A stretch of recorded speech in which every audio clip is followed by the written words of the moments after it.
C'est la chute la plus importante depuis 30 ans. Les cours du pétrole ont perdu plus de 30%, provoquant un effondrement des places financières.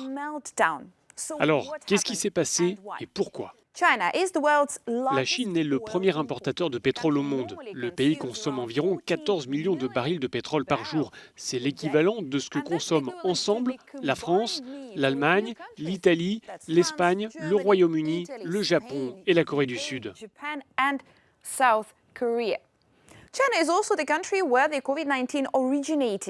C'est en Chine qu'a éclaté l'épidémie de coronavirus. Cela a affecté l'économie et cela a entraîné une chute de la demande de pétrole. Pour tenter de stabiliser les cours de l'or noir, l'OPEP et la Russie ont engagé des discussions visant à réduire la production.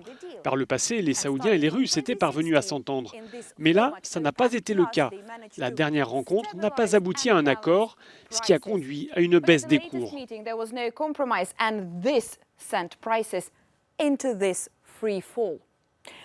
Les spécialistes s'accordent à dire que l'Arabie saoudite s'est engagée dans une guerre des prix du pétrole suite au refus de Moscou de baisser sa production.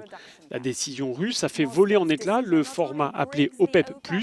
Cette décision apparaît aussi comme une tentative de pousser les producteurs américains hors du marché.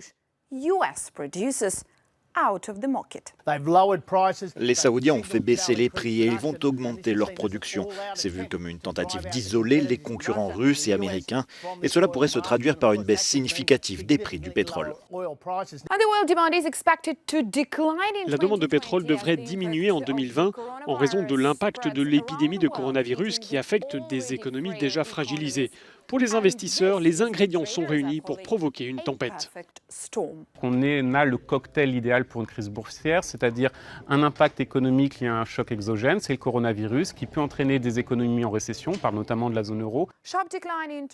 Effondrement du tourisme, perturbations dans la chaîne d'approvisionnement, faiblesse de la demande et baisse de la confiance des consommateurs. Tout cela a conduit les économistes de l'OCDE à réviser à seulement 2,4% leurs prévisions de croissance pour 2020. C'est le plus bas niveau depuis la crise financière de 2008. Reste désormais à savoir comment les gouvernements vont réagir. Sans mesures de soutien, les économies risquent d'être encore plus vulnérables. Because without them, economies would struggle even more.